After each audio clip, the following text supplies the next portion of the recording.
Les Restos du Cœur, fondés en 1985 par Coluche, sont aujourd'hui confrontés à une crise financière sans précédent. Patrice Douret, président de l'association, a tiré la sonnette d'alarme, déclarant que l'organisation pourrait être contrainte de fermer ses portes d'ici 3 ans si rien n'est fait. La raison, une inflation galopante qui pèse lourdement sur les plus modestes et une augmentation significative du nombre de personnes sollicitant de l'aide. En effet, l'association a accueilli 1,3 million de personnes en 2023 contre 1,1 million en 2022.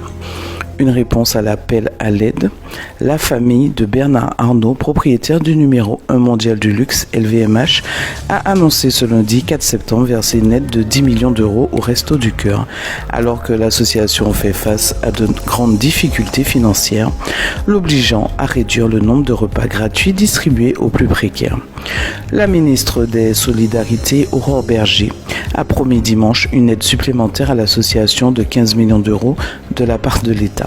Sur ces 15 millions, 10 étaient déjà envisagés. Elle a en outre annoncé que 6 millions d'euros seraient par ailleurs dédiés à des associations venant en aide aux tout-petits. Les responsables des enseignes Intermarché et de Carrefour ont également répondu à l'appel dès ce dimanche et promis une réorganisation pour permettre des dons plus importants.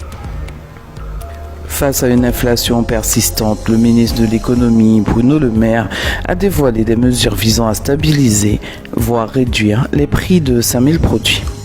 Une annonce qui suscite de nombreuses réactions et interroge sur sa mise en œuvre. Cette décision intervient dans un contexte où l'inflation persiste, notamment dans les rayons des supermarchés. Avec une inflation terrible, le budget des ménages a souffert tout au long de l'année. Le ministre a cité plusieurs industriels tels que Unilever, Nestlé ou Pepsi, soulignant qu'ils pourraient faire davantage pour contrer la flambée des prix. Cependant, certains industriels comme Barilla et Avril ont été félicités pour avoir pris des mesures pour réduire leurs prix. Les négociations entre industriels et supermarchés pour 2024, qui débutent habituellement en fin d'année, vont être anticipées. L'objectif est d'obtenir des baisses de tarifs dès janvier 2024, mais aussi l'inflation. Cette mesure vise à répercuter rapidement les baisses de prix des matières premières sur les consommateurs.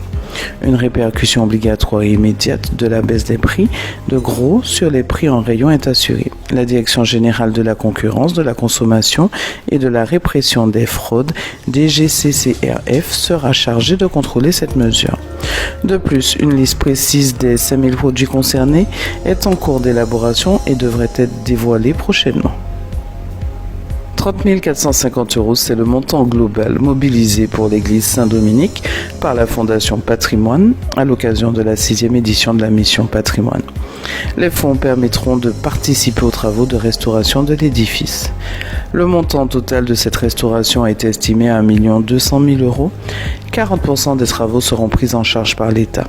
La mairie d'Aurora compte sur la collectivité territoriale de Guyane en plus du montant débloqué par la Fondation.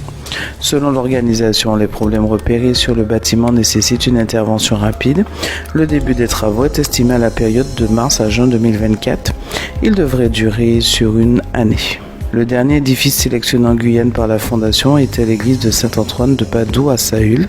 C'était en mars dernier. Les travaux devraient débuter en fin d'année 2023 et s'achever fin 2024.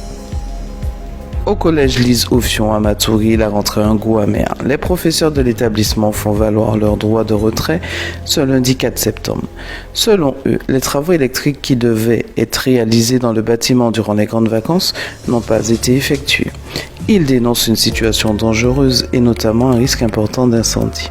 Le corps enseignant souhaite travailler dans de meilleures conditions et accueillir les élèves en toute sécurité. Pour ces raisons, la rentrée des élèves de 3e qui était prévue pour ce lundi a été repoussée. La rentrée générale de ce jeudi l'est également, selon un des représentants des enseignants. La première ministre Elisabeth Borne juge tout à fait possible un nouveau recours au fameux article 49.3 de la Constitution à l'automne 2023, cette fois-ci pour faire voter le budget. Depuis son arrivée à la tête du gouvernement en mai 2022, Elisabeth Borne a utilisé à 11 reprises l'article 49.3 de la Constitution, notamment pour faire adopter le budget 2023 dans son ensemble, ainsi que pour la réforme des retraites. Avant elle, 15 premiers ministres avaient déjà eu recours à cette mesure à un total de 89 reprises.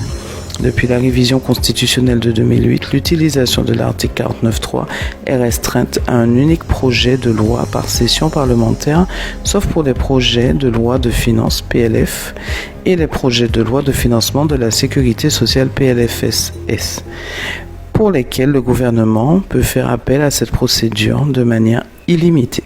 C'est la fin de ce flash, je vous remercie de l'avoir suivi et à demain sur Radio Mayuri.